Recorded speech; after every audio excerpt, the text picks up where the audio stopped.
الدين ربنا اشرح لنا صدورنا ويسر لنا أمورنا واحلل عقدة من ألسنتنا يفقه أقوالنا اللهم انفعنا بما علمتنا وعلمنا ما ينفعنا وارزقنا علما تنفعنا في الدين والدنيا والآخرة اللهم يسر لنا أمورنا مع راحة لقلوبنا وأبداننا والسلامة والعافية في ديننا ودنيانا وكن لنا صاحبا في سفرنا وخليفة في أهلنا اللهم فقهنا في الدين وعلمنا تأويل آمين يا رب العالمين وبعد. Alhamdulillah jemaah Masjid Al-Mukhlisin yang dirahmati oleh Allah Subhanahu wa taala, pada pagi hari yang berkahi ini kita masih diberikan kenikmatan dari Allah Subhanahu wa taala, kenikmatan sehat jasmani maupun rohani kita, sehat afiat, yang mana di antara nikmat Allah yang masih kita rasakan juga yaitu nikmat masih kita digerakkan hati untuk bisa menghadiri majelis ilmu, yang mana kita tahu fadilah atau keutamaan daripada majelis ilmu yaitu apa di antaranya Allah akan menurunkan rahmat ketenangan bagi para penuntut ilmu dan juga akan dinaungi oleh malaikat Allah ridwan bima yasna. Kenapa? Karena malaikat ridha terhadap apa yang diperbuat oleh talibul ilmi atau para penuntut ilmu. Bahkan hatta hitanin fil bahr, bahkan sampai ikan-ikan yang berada di lautan yastaghfiruna li talibil ilm.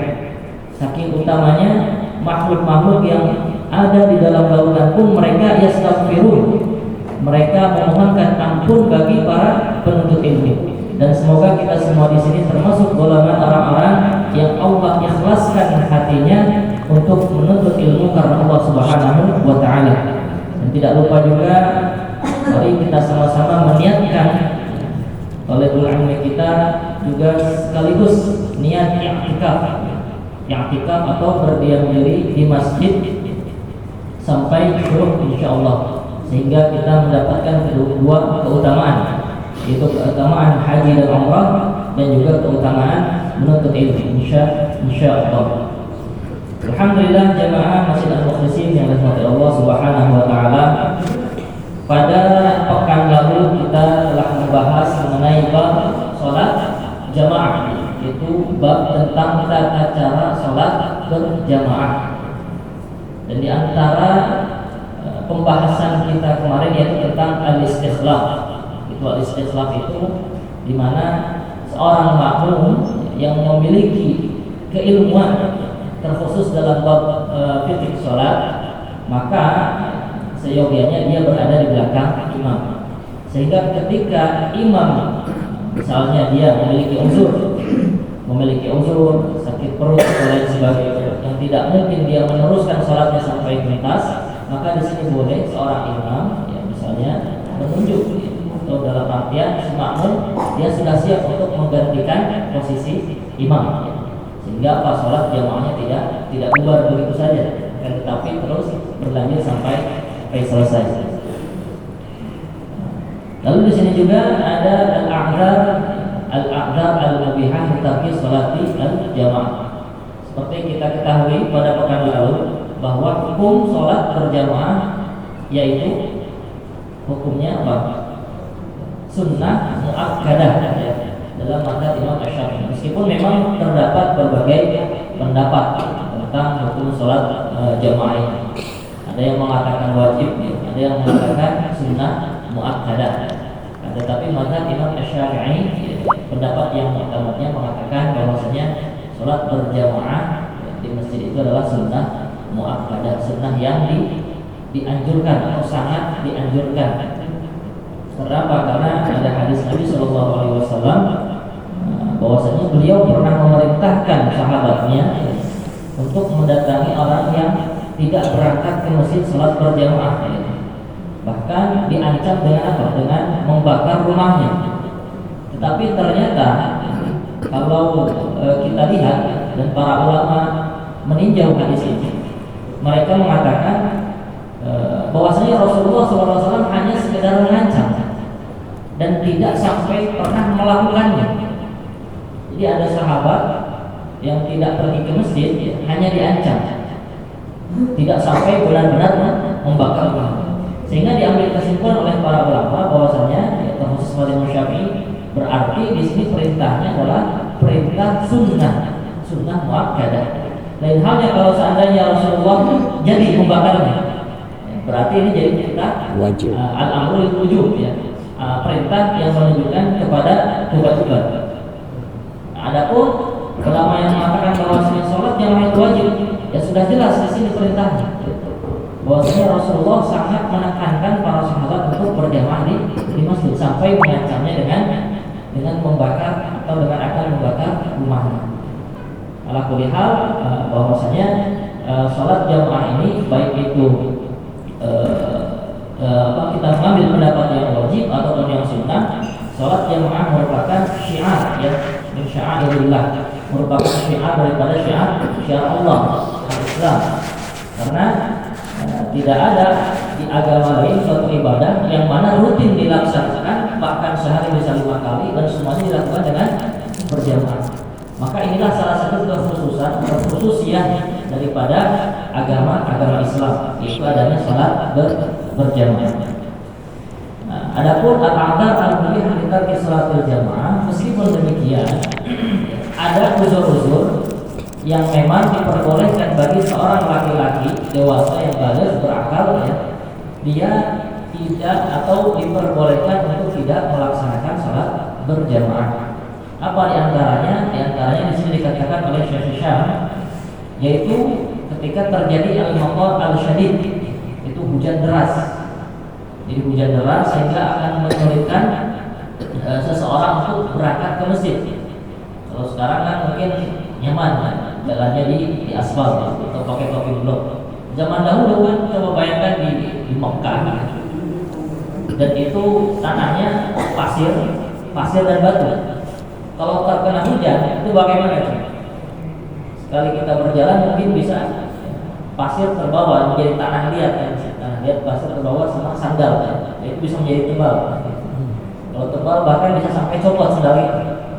Ini saya rasakan waktu di pesantren ya. Ketika tanahnya masih belum dipakai blok, terjadi hujan, kita semua berangkat ke masjid. Itu rata-rata santri sandalnya putus Pak. Karena nempel di tanah. Dari tanah bawa tanahnya banyak. Sehingga pada putus. Akhirnya apa? Masjid pun jadi kotor. Karena apa? Karena kakinya menginjak tanah, dan itu sangat menyulitkan. Sehingga di sini dengan rahmatnya Allah, bahwa bagi seorang laki-laki ketika terjadi hujan besar, hujan deras yang menyulitkan dia berangkat ke masjid, itu diperbolehkan untuk dia tidak berangkat sholat berjamaah ke masjid. Walaupun seandainya dia memiliki keluarga di rumah, dianjurkan berjamaah di rumahnya bersama keluarga masing-masing. Begitupun juga uzur yang membolehkan seorang tidak sholat berjamaah, yaitu al-har asyadid. Al-har asyadid itu yaitu panas yang sangat. Pada musim panas, mungkin bagi yang pernah berangkat ke Mekah atau ke Timur Tengah atau ke Mesir dan sebagainya, itu ada namanya musim panas. Kalau sudah musim panas itu bisa sampai 40 derajat ke atas, bahkan sampai tembus 20 derajat. Bayangkan kita keluar tengah hari, sedangkan terik matahari sangat panas, bisa mencapai 50 derajat waktu zuhur. Nah, itu sangat sebenarnya menyiksa, membakar. Sehingga dalam keadaan seperti ini boleh bagi seseorang untuk tidak melaksanakan sholat berjamaah. Karena kembali lagi kepada maqasid syariah. Ada maqasid syariah yang 5 itu. Di antaranya adalah hifdzun nafas. Nah, hifdzun nafas adalah menjaga agama. Yang kedua menjaga nafas, menjaga jiwa. Yang mana salah satu maqasid syariah atau tujuan daripada syariah itu adalah menjaga jiwa setiap manusia, setiap muslim. Sehingga ketika hal apapun yang menyangkut jiwa seseorang, maka yang tadinya ibadah itu menjadi prioritas atau menjadi kewajiban bisa jadi tidak wajib.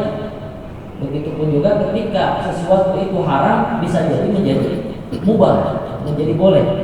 Karena apa? Karena akan dikembalikan kepada maqasid syariah, yaitu hifdzun an-nafas, menjaga jiwa.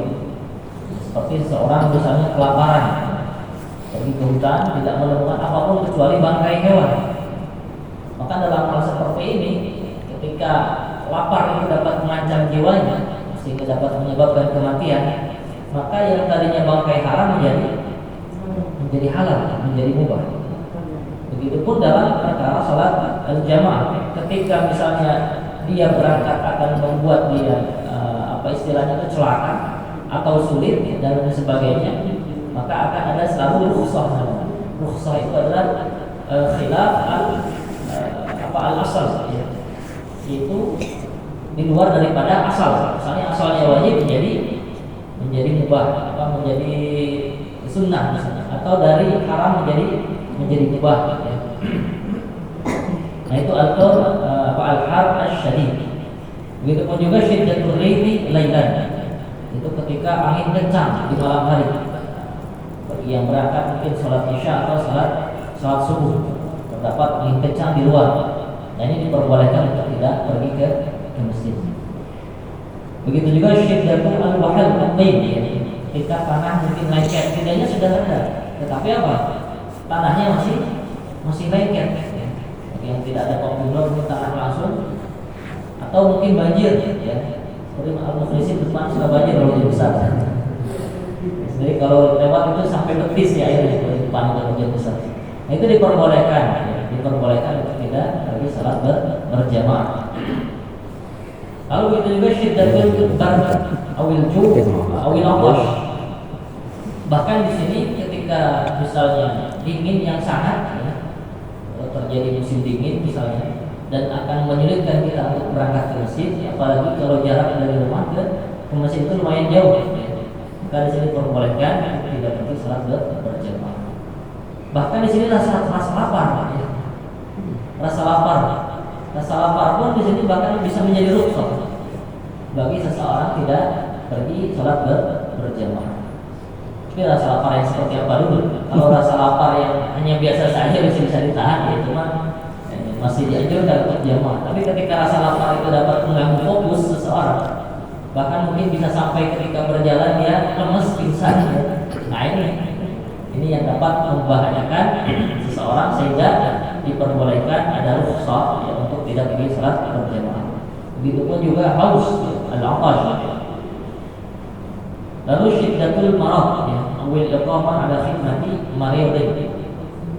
Sudah pasti bagi orang yang sakit, yang memiliki sakit yang parah, kalau hanya sekedar mungkin sakit flu, flu ringan atau masih bisa dianjurkan untuk ke masjid. Tapi kalau sudah sakit parah, karena kecelakaan atau lain sebagainya, nah itu diperbolehkan dia untuk tidak pergi salat berjamaah. Atau mungkin kita memiliki keluarga, keluarga itu sakit, sedangkan kita terbiasa untuk melayani keluarga kita itu yang sakit, khidmah namanya, khidmatul marid. Kita terbiasa melayaninya, itu diperbolehkan kita tidak pergi berangkat salat berjamaah. Jadi kita hanya fokus untuk merawat keluarga kita yang sakit. Begitu juga al-khauf 'ala nafsi aw ird. Ketika kita memiliki kekhawatiran terhadap diri kita atau mungkin harta kita, itu diperbolehkan tidak pergi berangkat ke masjid untuk berjamaah. Misalnya katakanlah contoh dekatnya ada, kalau kita lihat di Masjidil Haram atau itu mati. Atau mungkin di Istiqlal. Udah kesana.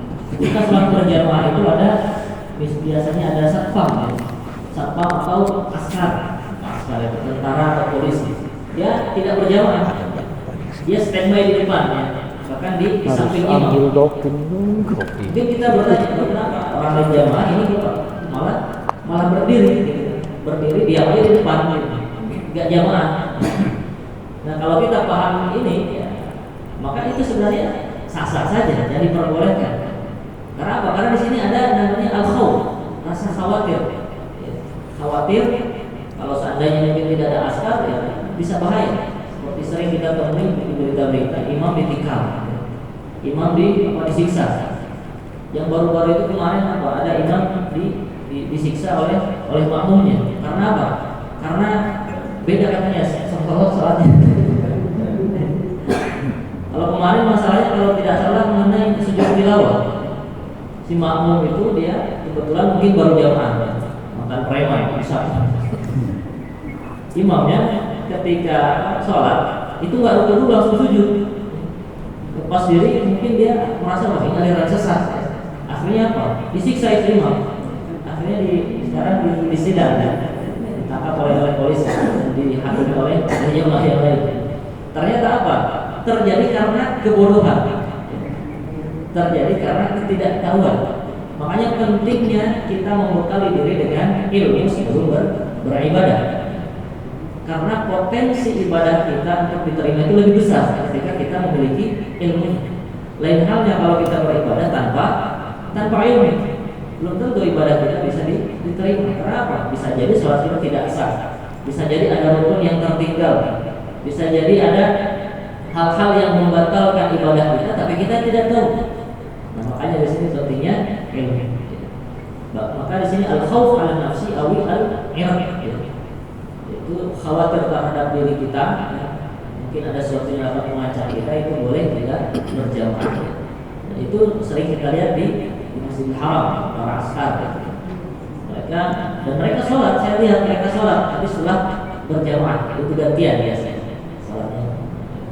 Dan mungkin bisa berjamaah antara mereka karena apa, diganti.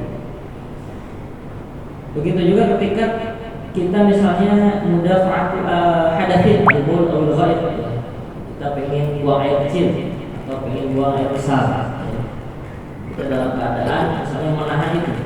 Nah, itu diperbolehkan kita untuk tidak berjamaah. Jangan sampai memaksakan diri. Karena kita tahu, memang pahala sholat berjamaah itu begitu besar. Tapi kalau sampai membuat madarat kepada kita, nah itu tidak dianjurkan. Apalagi sampai madarat kepada orang lain. Ada kasus santri dia menahan apa istilahnya, menahan buang air besar. Karena mungkin di pesantren itu segalanya harus berjamaah dan ada bagian keamanan. Ini santri kebetulan santri baru, dia tidak berani untuk bilang kalau seandainya dia mau ke belakang, itu dipaksakan dia berjamaah dan sok depan lagi. Ketika sholat jamaah apa? Dia sakit perut, udah gak kuat nahan. Artinya spirit itu keluar dulu sampai akhirnya lari-lari. Apa semestinya itu satu jalan sampai pintu itu ada kotoran. Jadi bukan madarat bagi diri sendiri saja, tapi juga orang lain. Nah, dalam hal ini kalau kita merasa mungkin pengen buang air kecil atau buang air besar, tidak mengapa. Kalau sesungguhnya alhamdulillah, kalaupun tidak, ya tidak mengapa kita sholat sendiri.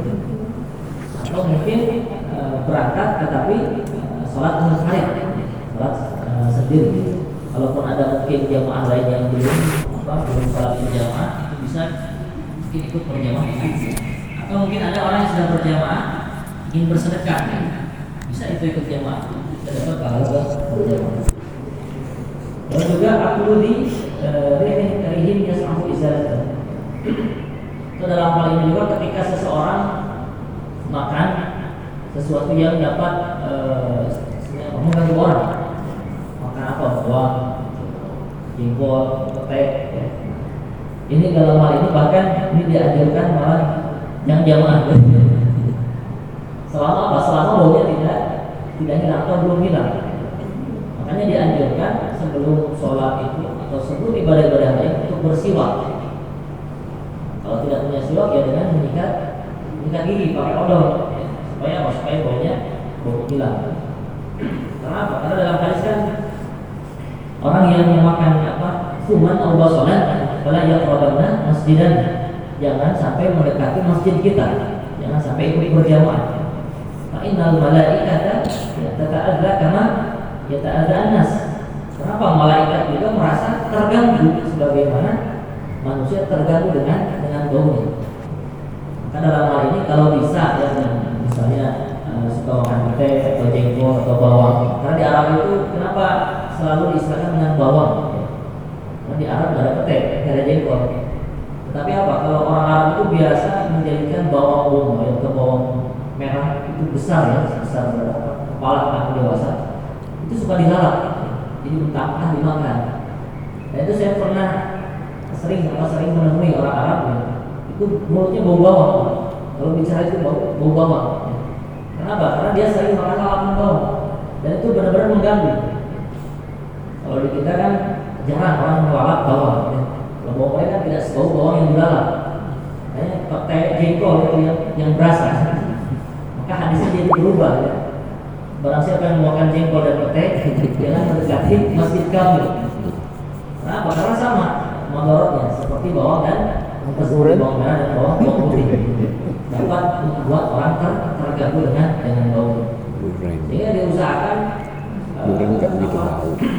Ketika kita menghadiri jamaah apapun itu, baik jamaah sholat fardu ataupun jamaah sholat sunnah, itu dianjurkan untuk memakai pakaian yang bersih, memakai wangi-wangian.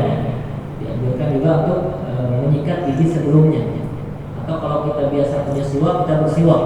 Supaya apa? Supaya ketika beribadah semuanya khusyuk, tidak ada yang terganggu satu sama lain. Lain halnya kalau memang kita sedang di perjalanan, ya, pakaian kita mungkin sudah bau perjalanan, bau kendaraan, kalau itu tidak mengapa. Ini kalau seandainya kita memungkinkan berada di sendiri, di rumah sendiri, sebisa mungkin kalau berangkat jamaah itu memakai pakaian khusus untuk beribadah, ya. Pakaian khusus salat. Ya. Sampai kita pergi hanya sekadar pakai celana misalnya, pakai celana songkok, pakai kaosan sama peci, apalagi kalau kaosnya ada partai di belakang, itu mengganggu orang yang di belakang. Orang sholat ini baca partai, itu baca bacaan yang aneh-aneh di belakang. Nah, kalau bisa orang sholat itu dalam keadaan pakaian di belakangnya polos, ya. Polos tidak ada tulisan. Dan kalau memakai kaosnya yang agak panjang, jangan sampai ketika sujud itu terangkat, ya. Celana jeansnya ke bawah, kaosnya terangkat. Akhirnya apa? Yang di belakang nggak khusyuk sholatnya. Maka dalam hal ini perkara-perkara apapun ya, yang mengganggu kekhusyuan jamaah lain, tidak nyala kita untuk mawas diri. Jangan sampai kita melakukan itu. Nah, ini adalah hal-hal atau al-a'dzar, ya, udzur-udzur yang memang memperbolehkan seseorang untuk tidak pergi sholat berjamaah. Lalu di sini qala al-musannif rahimahullah ta'ala Allah bi'ulumihi fi dzarain. Beliau melanjutkan pembahasan setelah sholat jamaah yaitu bab atau fasal mengenai qasrus sholat atau muqassar sholat. Sini dikatakan wa yajuzu lil musafiri qasrus sholat bil ruba'iyyati bi khamsati syara'itah. Diperbolehkan bagi seorang musafir untuk mengqasar atau meringkas atau memendekkan sholatnya yang berapa? Yang 4 rakaat dengan khamsati syara'it, dengan 5 syarat. Jadi ada syaratnya. Jangan mentang-mentang ada qasar kita main qasar aja semaunya, ya. Tapi ada syaratnya, ada 5 syarat. Yaitu ayyakuna safaruhu fi ghairi ma'siyatin. Yaitu pertama, safarnya bukan karena safar atau perjalanan melakukan kemaksiatan. Wa antakuna masafatuhu 16 safar. Dan jarak perjalanannya itu menuju tempat yang dituju, yaitu sekitar 16 farsakh. Wa ayyakuna muaddiyan li sholati arba'ah. Dan hendaknya dia sholatnya itu memang untuk mengerjakan sholat yang 4, bukan yang 2 atau yang 3. Wa ayyadwiya al-qasra ma'al ihram. Dan hendaknya dia berniat qasar ketika biratul ihram. Wa alla ya'tamma bil muqimin. Dan hendaknya dia tidak bermakmum kepada yang mukim, orang yang tidak safar. Mungkin kepada yang tidak safar. Nah, bisa jadi kemungkinan yang tidak safar kan tidak diqasar. Yang tahiyat kedua kita malah salam. Ini masih lanjut. Tidak boleh. Tetap harus disempurnakan kalau bermakmum kepada yang mungkin yang sholatnya 4 rakaat. Nah, di sini ada penjelasannya dari Syekh Syamsani. Yang dimaksud dengan al-qasr yaitu ibaratu an ada syakhsi as-salata arba'iyata rak'atain. Yaitu seseorang mengerjakan sholat 4 rakaat dengan meringkasnya menjadi 2 rakaat, itu yang disebut dengan al-qasar. Fatusolli misalnya di sini, atau fatusolla al-dhuhru awil asru awil isya rakaatain badalan min arba'in rakaatin. Sehingga pastinya sholat zuhur, sholat asar, sholat isya itu menjadi yang tadi 4 menjadi 2 rakaat. Apa hukumnya? Hukum mengqasar atau meringkas sholat ini ya, jaizun bisyurutihi, boleh tapi dengan syaratnya yang harus dipenuhi. Dalilnya apa? Qala ta'ala wa idza darabtum fil ardi falaysa 'alaykum junahun an taqsuru min as-salati in khiftum an yaftinakum alladhina kafaru. Nah, di sini bahwasanya dalam surat An-Nisa ayat 101 Allah berfirman, dan apabila kalian sedang melakukan perjalanan darabtum ya. Doroba itu kan maknanya kalau secara langsung itu memukul. Tapi dalam hal ini maksudnya dorobtum adalah safar, bepergian. Sehingga ada sebagian ulama memaknai ketika ayat dorob terhadap perempuan, itu ayat nusyuz fadribuhunna. Ketika terjadi nusyuz kepada perempuan, yang pertama kan itu pisah ranjang ya, menasihati mau'izah, kemudian pisah ranjang. Kalau masih belum bisa, fadribuhun, pukullah. Ada yang memaknai fadrib di sini bukan memukul, tetapi apa? Tetapi hendaknya kita meninggalkannya, membiarkan dia untuk berpikir, supaya berpikir. Kenapa? Karena di sini ada kata dorobtum juga yang artinya pergi. Itu wa idza dorobtum, dan apabila kalian bepergian melakukan perjalanan fil ardi, di muka bumi, falaysa 'alaikum junahun, maka tidak berdosa bagi kalian. Ya, ungkapan fala junahun, tidak berdosa, berarti boleh bagi kita untuk apa? Antab suruh minas sholat, untuk meringkas, mengqasar atau menjadikan salat yang 4 rakaat menjadi 2 rakaat. In khiftum ayyafinakumul ladzina kafaru, kalau kalian khawatir seandainya ada orang-orang kafir hendak menyerang kalian. Nah, ini kalau awal mula asalnya sholat itu diqasar, itu terjadi kekhawatiran dalam perjalanan kita akan diserang oleh orang kafir, sehingga yang 4 rakaat itu diringkas menjadi 2 rakaat. Lalu setelah itu Umar bin Khattab radhiyallahu anhu, beliau heran, ini kenapa sholat masih dikosor sedangkan kita fi aman ini, sedangkan kita dalam keadaan aman kan? Berbeda dengan dulu ketika awal Islam ya, didakwahkan di Makkah ya. Itu kan boro-boro untuk sholat ya. Kita keluar saja melihatkan keislaman kita, itu bisa terancam nyawa kita. Umar bin Khattab bingung, apakah masih berlaku memang qasar sholat ini sedangkan kita dalam keadaan aman sekarang. Maka dalam hal ini terjawab sudah oleh hadis Nabi sallallahu alaihi wasallam bahwasanya innaha shadaqatun yatasaddaqaha Allah faqbal shadaqatahu. Bahwasanya Nabi bersabda qasar sholat ini pada mulanya memang seperti itu, tetapi itu merupakan sedekahnya Allah.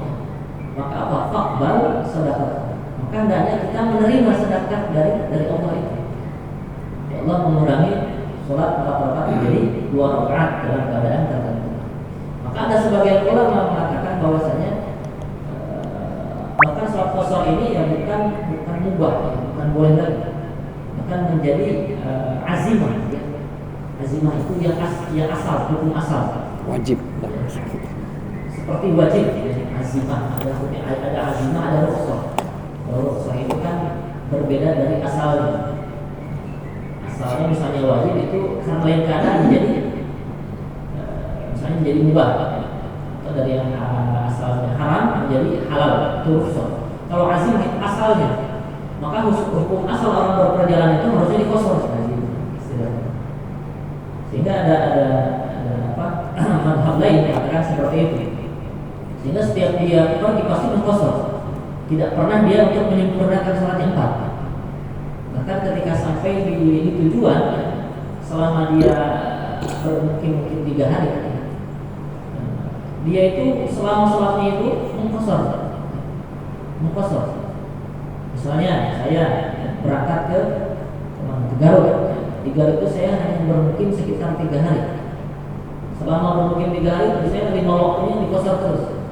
Yang 4-nya, Zuhur 2 rakaat, Asar 2 rakaat, Isya 2 rakaat. Sehingga itu tidak mengapa. Karena apa? Karena kosor ini azim. Sedangkan mazhab Imam Syafi'i, kosor itu adalah rukhsah, keringanan, dilakukan boleh, ditinggalkan juga tidak mengapa. Ini disebut dengan azimah dan rukhsah. Wa hadza min rahmatillahi ta'ala bi 'ibadihi al-musafirin fa inna as-safara qit'atun min al-'adabi wal islam mabniyyun 'ala ar-rahmati wat takhfif.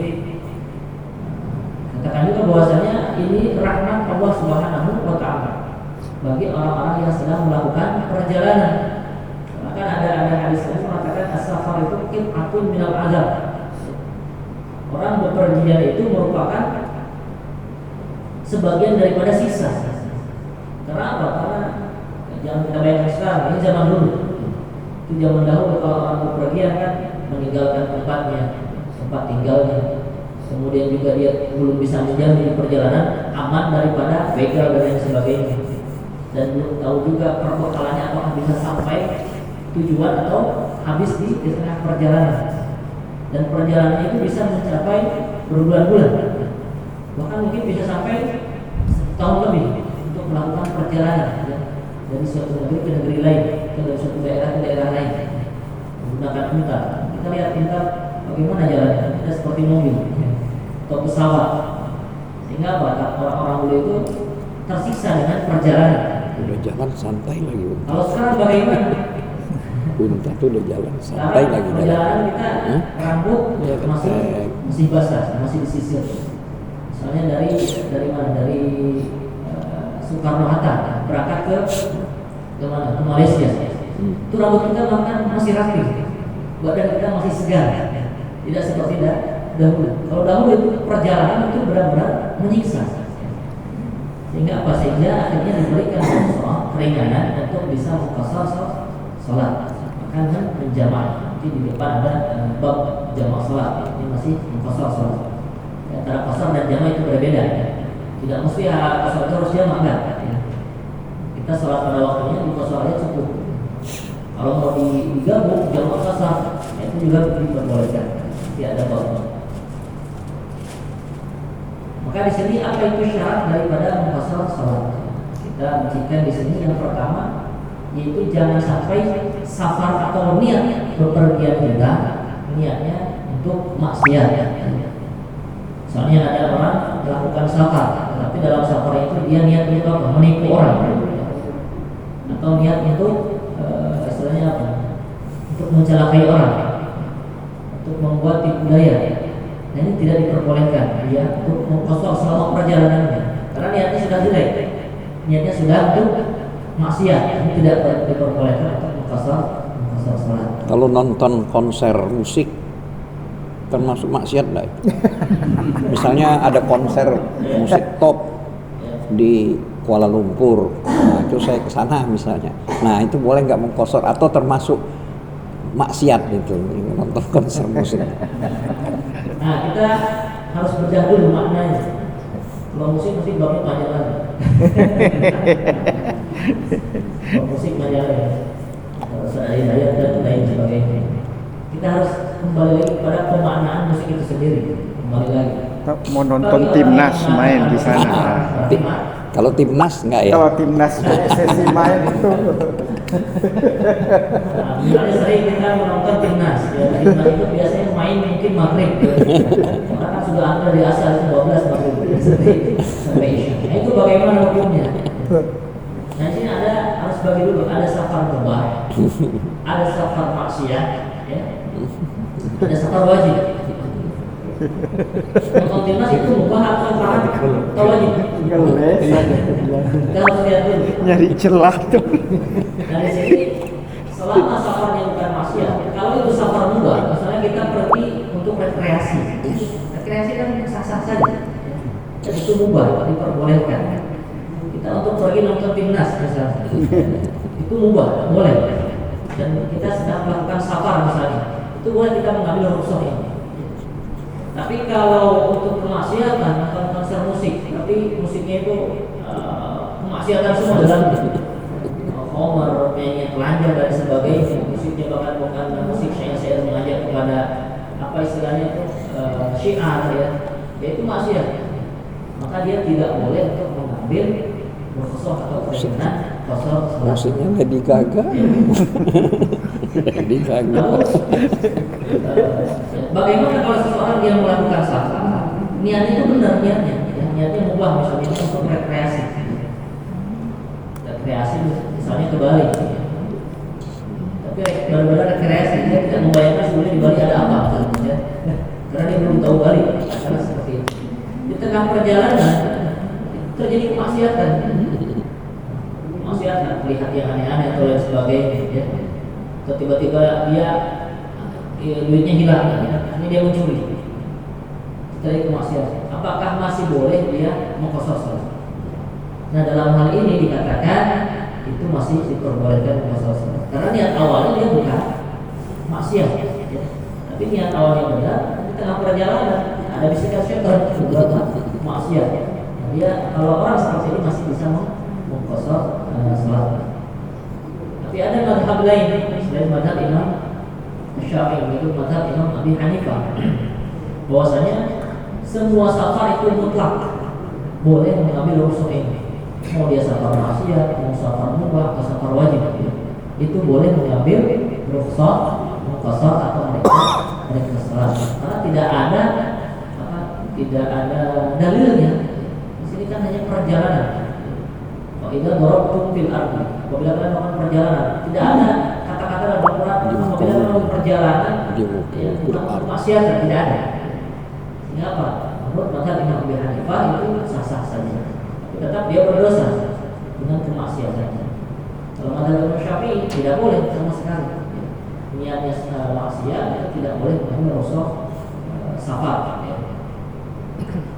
Terus ini tidak akan safar jihad benar dimaksud dari surah istighfar dan terus sedekah salat. Nama idza aulah ila makan fa'in maka inna qala safar wa qawlu ila fala yastajib min rukhsah. Nah, apakah niat dia safar itu maksiatnya pulang pergi atau hanya sebalik saja? Maka dalam hal ini dikatakan kalau dia niatnya mungkin sampai tujuan dia, lalu ketika pulangnya dia safar untuk niat pulang, itu boleh mengambil rukhsah ketika pulangnya, karena tidak ada niat maksiat biasanya. Di awalnya saya dia tidak boleh mengambil rukhsah. Pulang maksiat. Tapi kalau dia pulang ke rumah tidak ada niatan lain, itu sah. Lalu syarat yang kedua, ya, yang pertama kan tadi bukan untuk kemaksiatan. Yang kedua kan takuna masafatus safar 16 farsakhan dhahaban. Hendaknya lah jarak safarnya itu dari daerahnya ke tempat tujuannya itu satu balik bukan bolak-balik. Itu sekitar 16 farsakh. Itu hitungan orang dahulu, orang Arab dahulu. Maksudnya berapa itu farsakh itu? Mungkin di sini dijelaskan. Yang disebut dengan farsakh di sini adalah farsakh wal farsakh salat wa amyal. Satu farsakh itu sekitar 3 mil. Wal mil al-Hashimi, dan hitungannya adalah milnya Hashim, Hashimi, bangsa Hashim. Itu sekitar di sini 1848 meter. Walaupun selalu masalah besar. Adapun secara umum jarak qasar yang diperbolehkannya qasar itu di sini ada 3 opsi, ya. Bisa sekitar 82,5 km atau katanya 80,640 km atau 40,89 km. Ala kulli hal 80-an ke atas, ya. 80-an kilometer ke atas itu sudah diperbolehkan kita untuk mengqasar, ya, mengqasar salat. Ke Bogor juga masih bisa ya. Bogor berapa kilometer? 60. Tadi kan Nggak boleh itu Bogor, nggak boleh. 60. Boleh. Kawan saya ini, dia selalu mengambil dulu sama kosong. Dia tidak dari rumah dia kerjaan itu jauh ya kan, itu masalah jalan. Tapi sampai saat ini dia begitu terus. Jadi yang luar dia. Kayak Pak RW kalau boleh Bojongkonek boleh nggak?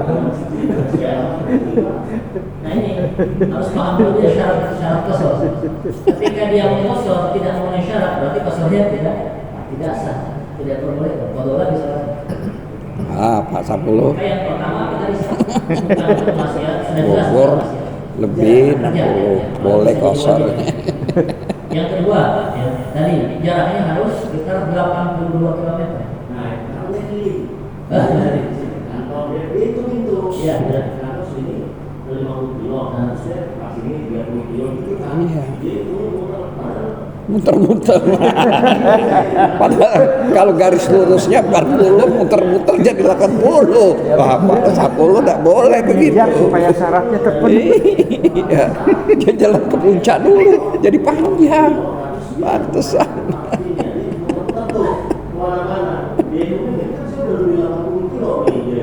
Ya lihat speedometer, jangan lihat speedometer Pak Sapolo. Lihat garis lurus, jangan lihat speedometer. Kalau speedometer keliling-keliling sampai Bogor 100 kilo dia. ngakali workshop. Kali-kali bisa jadi 80 kilometer, Pak. Muter-muter. Iya, dia lihat kilometer speedometer ininya, mobilnya. Ya kalau keliling-keliling ya 100 kilo. Kecuali memang ya, misalnya tidak ada jalan lain. Tidak ada jalan lain yang memang sehingga dia harus menempuh jarak itu. Bisa saja kalau seperti itu. Tapi kalau seandainya masih ada jalan, udah dia sengaja biar dapat Jalan pakai jalan setapak, naik sepeda bisa. Nah itu namanya mengakali ya. Sebenarnya syariat itu bisa diakali ya bagi orang yang berpikiran apa istilahnya, pengen mudah-mudah aja ya. Kita zakat pun bisa nggak jadi, karena syarat zakat itu 40 misalnya, 40 kambing, setiap mau sampai 40 kambing dijual kambingnya, nggak jadi. Atau mungkin dalam hal itu bisa diakali semua ya, syariat itu. Makanya ini kembali lagi bukan hanya kita belajar fikih, tapi juga belajar ilmu tazkiyatun nafs, ilmu hati, ya, menata jiwa, tujuan kita pada Allah. Sah-sah saja sebenarnya, tapi kembali lagi kepada hati nurani kita ya. Ya. Kok cari agama kita mengakali gitu kan? Sedangkan dalam dunia kita maksimal. Kembali kepada saat ke sana. Nah di sini kapan batasannya katanya, yaitu safar dimulai dan perhitungan jaraknya itu kapan? Dari katanya keluar dari kampungnya. Wow. Keluar kampung. Kampung Pondok Aren ya. Bisa diibaratkan bahkan balad ya, balad. Bisa negeri ya. Kalau negeri sampai Bogor juga masih negeri itu ada rumah terus. Nggak putus-putus sampai Sukabumi juga. Tapi Pak Sapolo nggak bisa. Kampung Pondok Aren ya mungkin. Keluar balad itu kampung ya. Bimujawazatil umran ya, kalau dahulu kan selang dari kampung biasanya kan ada kekosongan di sana ya. Sudah tidak ada keramaian lagi. Ya, dalam dulu itu diibaratkan ketika dia sudah keluar desanya atau kampungnya, dia sudah melewati keramaian di kampungnya, sudah mulai ada SPP. Nah di sini mulai dihitung jaraknya. Kalau zaman sekarang kan semuanya ramai gitu. Ya, semuanya ramai. Makanya diibaratkannya yang cukup sekedar keluar dari desa kita, dari kampung kita, itu sudah mulai dihitung masalah jarak perjalanan ya, dari arah yang hendak kita ingin melakukan safar ya. Lihat ini di safar. Dalilnya mengatakan Ibnu Umar wa Ibnu Abbas radhiyallahu anhuma, bahwasanya Ibnu Umar dan Ibnu Abbas radhiyallahu anhuma mereka berdua pernah mengqasar. Begitu juga mereka iftar, ya, berbuka ketika puasa fi arba'ati burud, ya. Ketika perjalanannya yang mencapai 4 burud, yaitu sekitar 16 farsakh, ya tadi sekitar 82 km. Itu berarti sudah diperbolehkan qasar. Kalau bagi yang berpuasa boleh untuk iftar, ya, berbuka puasa. Nanti masih ada syaratnya. Nah, yang ketiga yaitu ayyakuna mu'addiyan bis sholati arba'ah. Hendaknya juga untuk dia mengerjakan sholat itu yang 4, ya. Bukan yang 3 dikosor jadi 1,5. Itu nggak boleh. Yang subuh udah 2 rakaat dikosor jadi 1. Nah, ini tidak diperbolehkan. Harus yang 4 rakaat. Zuhur, asar dan juga isya. Amma sholatu ats-tsaniyah wa tsalitsa fala qasr. Lalu bagaimana kalau terjadi misalnya kita ada sholat yang kita tinggalkan, pernah terlewat mungkin karena ketiduran, ya, atau karena lupa dan sebagainya, waktu kita terlewat. Lalu kita dalam perjalanan, ingat ketika perjalanan, ya, apakah boleh sholat itu kita potong dengan qasar atau tetap harus sempurna? Nah, di sini dikatakan as-sholatu al-fa'idatul hadar kama safara wa 'alaihi sholatul isya qada'an. Sholaha fis safar kamilah 4 raka'atin, tetap harus secara sempurna, ya, karena dia sholat yang tinggalkan adalah sholat yang ketika dia belum perjalanan, ya. Maka tetap ketika dalam perjalanan harus secara sempurna 4 rakaat. Lalu bagaimana sebaliknya? Wa amma man fatahu sholat, ya, sholatun ruba'iyah wa musafiru wa la qada'a fi safar falahu al-qasar. Sebaliknya juga, orang ketika dalam safar dia misalnya tinggal sholat yang 4, sholat zuhur atau sholat asar atau sholat isya, ya. Lalu dia sudah sampai di rumahnya, berarti kan dia harus mengqadha. Apakah boleh dia untuk mengqasarnya? Di sini boleh. Oh, jadi boleh dikosor, kodoknya itu dikosor. Iya, mengqasar atau mengqadha sholat yang terlewat ketika di safar dan dikosor. Boleh. Karena sholat yang dilakukan adalah dalam keadaan safar. Mungkin itu sering terjadi, ya. Mungkin ketika melakukan perjalanan jauh, ya, tidak memungkinkan kita misalnya untuk sholat atau berhenti, karena mungkin bersama rame-rame, ya. Perjalanannya rame-rame, dan kalau misalnya berhenti dulu hanya cukup untuk ke toilet saja, tidak sempat untuk bisa sholat di musola, ya. Untuk kalau kita sholat atau tertinggal, itu boleh kita namanya apa tadi, sholat di hormatil waqt, ya. Sholat sebisanya kita berapa, tapi kita harus di qadha. Gimana kalau tanggung? Gimana? Nanggungnya begini, misalnya saya dari musafir lah, Ya. karena nggak ada kesempatan sampai di sini, sebenarnya masih ada waktu, misalnya tinggal 2 menit lagi. Ya. Kan dari misalnya maghrib jam 6 nih, ini masih kurang 2 menit lagi baru maghrib. Tapi jadi kita sudah sampai di rumah itu masih dalam keadaan asar sebenarnya. Cuman karena kita ngambil wudhu misalnya atau ke WC, jadinya sudah maghrib. Nah, masih maghrib kan? Apakah kita tetap mengqasar? Ya kan boleh tadi mengqasar karena, tapi ini sebenarnya sudah sampai sebelum maghrib walaupun cuma 2 menit. Apakah harus full? Maksudnya karena dianggap sebenarnya dia sudah sebelum masih asar dia sudah sampai di sini, jadi sehingga walaupun dia terlambat begitu dia harus ya tidak berlaku lagi lah qasarnya kan, kalau sudah sampai kan tidak boleh berlaku gitu. Nah, jadi kira-kira gimana itu? Jadi antara nanggung masih ada syarat yang belum tuntas. Kita apa harus nanti dawam safar. Ketika sholat itu dikerjakan, safar itu masih ada. Dalam hal ini kan dia sudah sampai, ya. Dan dia sebenarnya masih masuk waktu untuk sholat. Ya. Nah, dalam hal ini jadi disempurnakan, sholatnya disempurnakan. Oh. Karena sudah sampai ke sholat. Jadi tetap 4 rakaat harus. Iya. Nah di sini apa tadi masih syarat yang berapa? Yang ketiga. Tanggung aja. Kenapa? Tanggung aja. Iya, jadi maksud saya tadi tanggung itu kan kalau kita nganggap di kita tuh itu kan Iya. Kalau di situ kan syaratnya safar itu kan jarak, Iya. jarak Imam Syafi'i sendiri jarak. Nah sekarang kalau macet dia benar. Kita ngantar saudara ke Medan naik pesawat dia udah nyampe, kita belum nyampe ke rumah. Kalau terjebak macet, waktu biasa kerja dari Tanjung Priok ke Ciputat macet. Dan kita nggak tahu perhitungannya. Ini kalau kita nggak sholat asar di sini sampai rumah maghrib. Nah itu apakah asalnya bisa dijamak takdim atau dengan kosong? Kalau Ini ini persoalannya macet nih. Kalau kebiasaan di Jakarta macet bukan jarak nih. Kalau itu kan jarak. Gimana? mereka masuknya bab jamaah.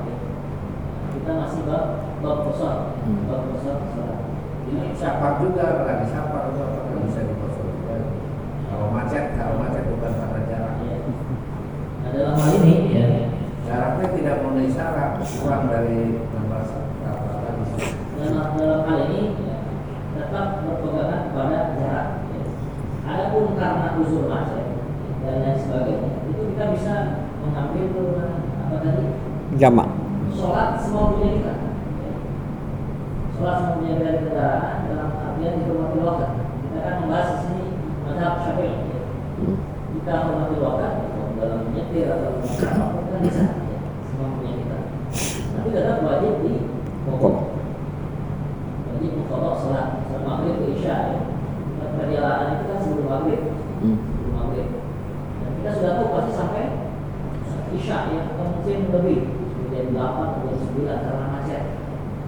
Maka dalam hal ini ya, itu kita boleh melakukan perjalanan. Ya.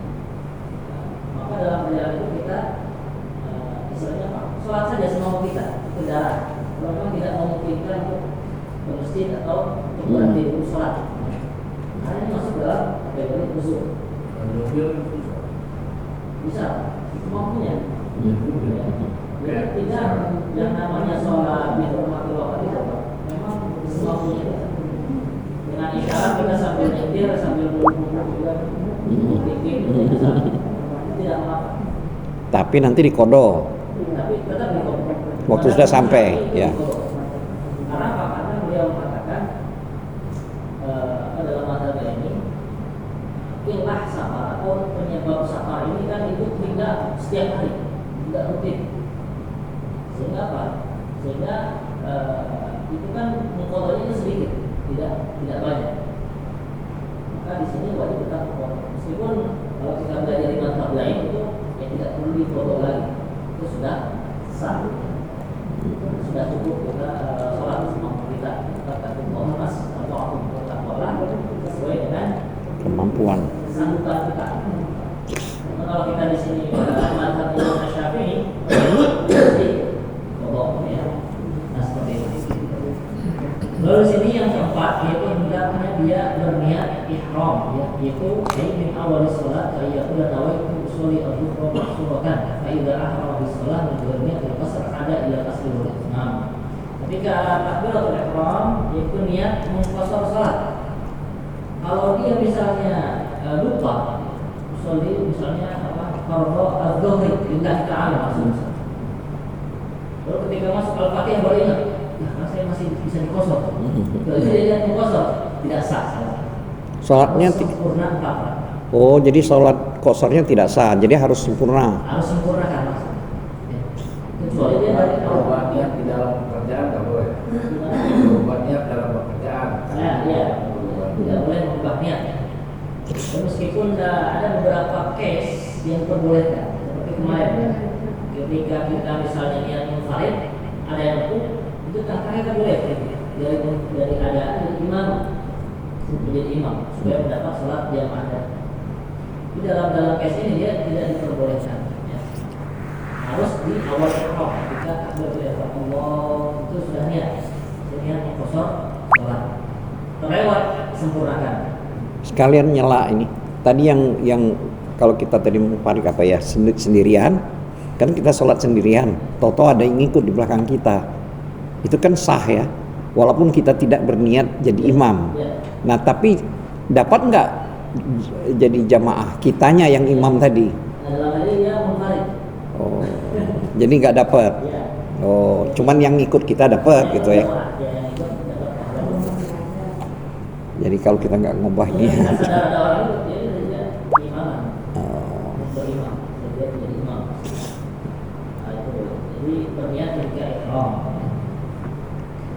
Lalu di sini Allah ya tamu bimukim, ya syarat yang kelima tidak boleh bermakmum kepada orang yang mukim. Ya. Kalau seandainya ada yang bermukim, lalu kita sholat ikut jamaah di belakangnya, ya yang mungkin kan pasti empat, yang mungkin 2 rakaat. Ini jangan mentang-mentang kita salat, ya, dia tahiyat awal, beliau kita salam.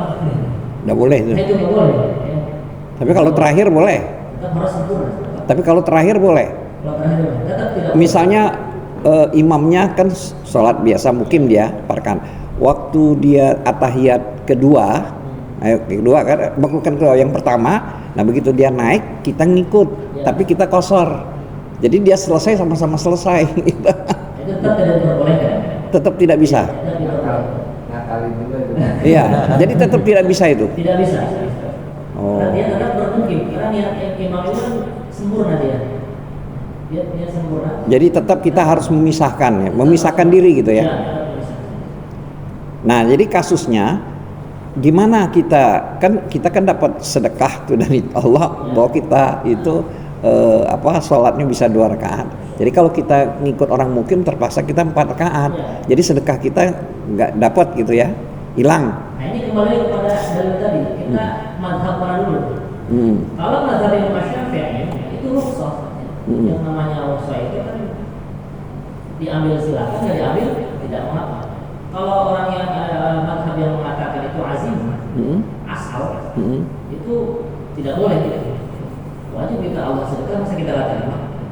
Ditanya kalau sedekah nggak terima, nggak enak hati kita.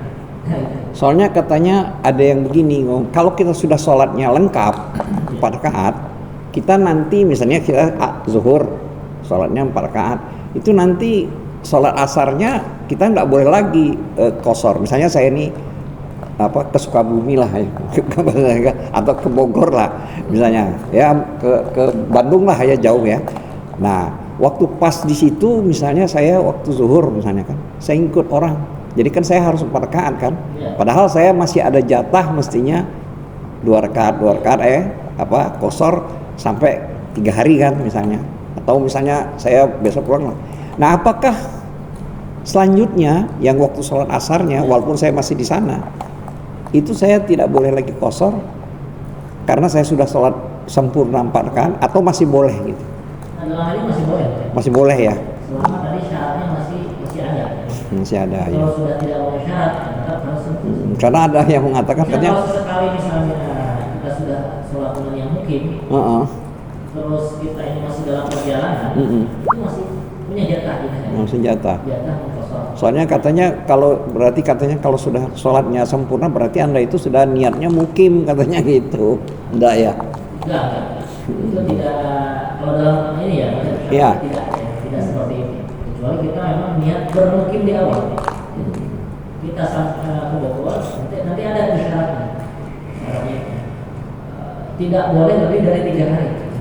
Kita niat bermukim di suatu tempat, misalnya kita pergi ke mana tadi, ke Garut misalnya. Garut. Bukan sudah lebih. Kita ke Garut, terus di sana kita dari awal niat saya tidak lebih dari 3 hari. Ya. Itu selama 3 hari sah itu kita sholat di Garut. Jadi kalau hari halnya kalau ya, kita misalnya tinggal niat 4 hari tinggal di sana.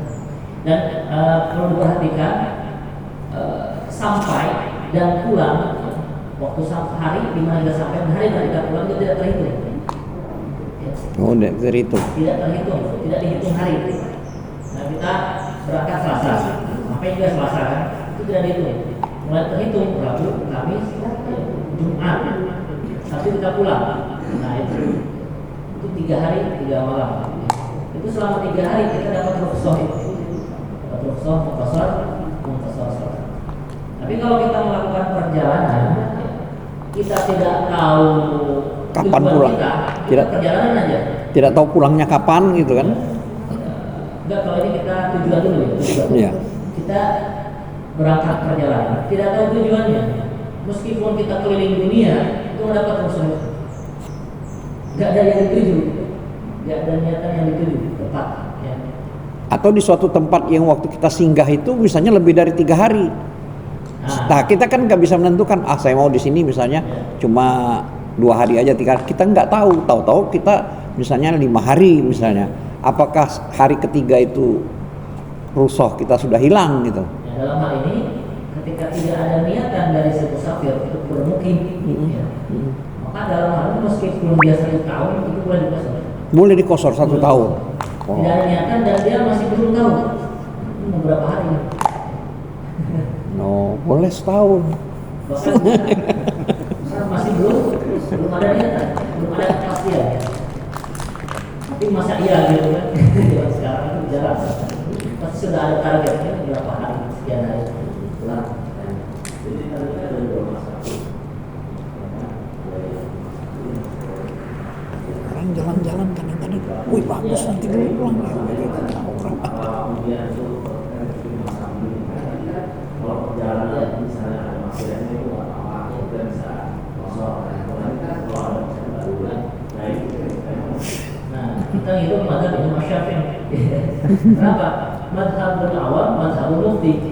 Mazhabnya orang awam yang memang tidak belajar secara utuh mazhab itu pasti akan bermazhabnya sesuai mazhab ustadznya, gurunya, ya, atau muftinya.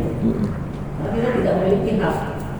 Dalam artian kita tidak menyomot ilmu ya dari yang kita dengar saja. Kecuali kita mempelajari misalnya mazhab secara detail, secara terperinci. Itu sasanya kita sudah tahu dalilnya secara penuh. Mengenai masalah kita mana ya dan tidak. Dan kalau kita hanya sekedar dengar lewat ini boleh, ini enggak, ini boleh tidak. Itu kan jadinya bisa beramal tanpa dalil. Kalau seandainya kita memiliki landasan utama, ya, kata ustaz saya, kata mufti saya, misalnya di suatu negeri, ya, kata syekh saya, begini, ini yang bertanggung jawab dengan syekhnya.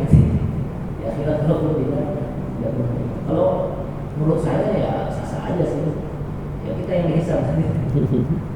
Kalau saya misalnya gini, ya saya boleh karena saya berlandaskan pendapat ini seperti ini dan dalilnya seperti ini.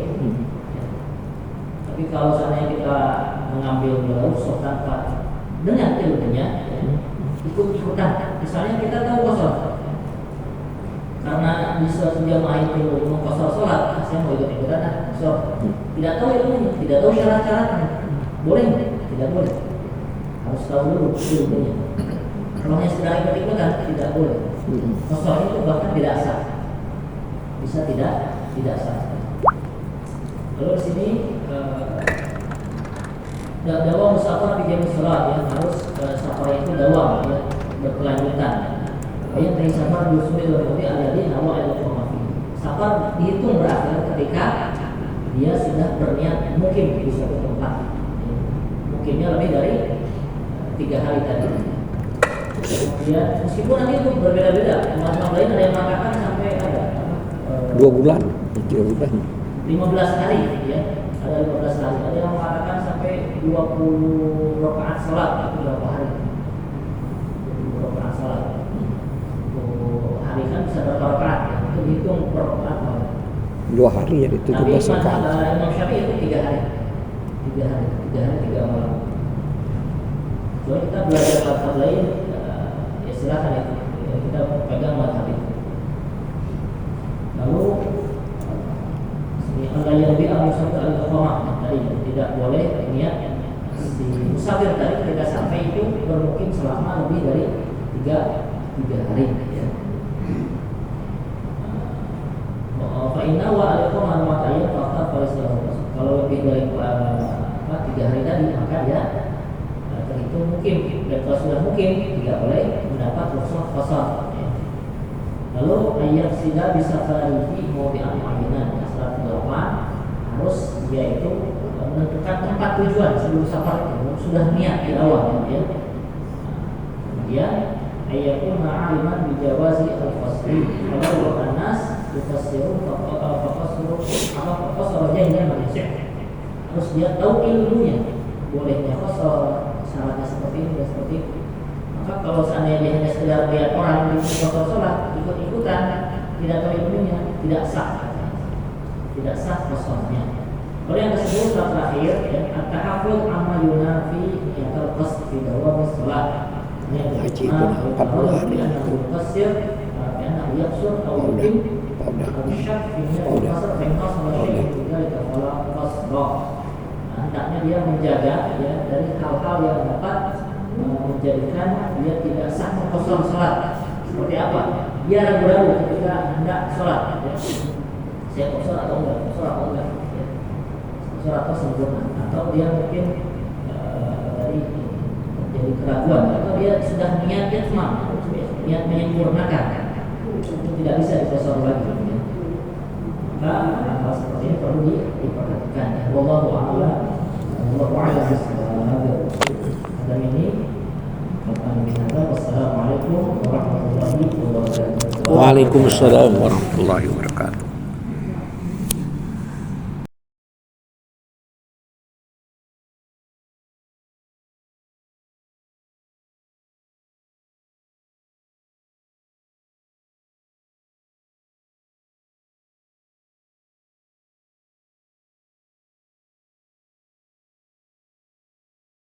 Subhanakallahumma wa bihamdika asyhadu an la ilaha illa anta astaghfiruka wa atubu ilaik.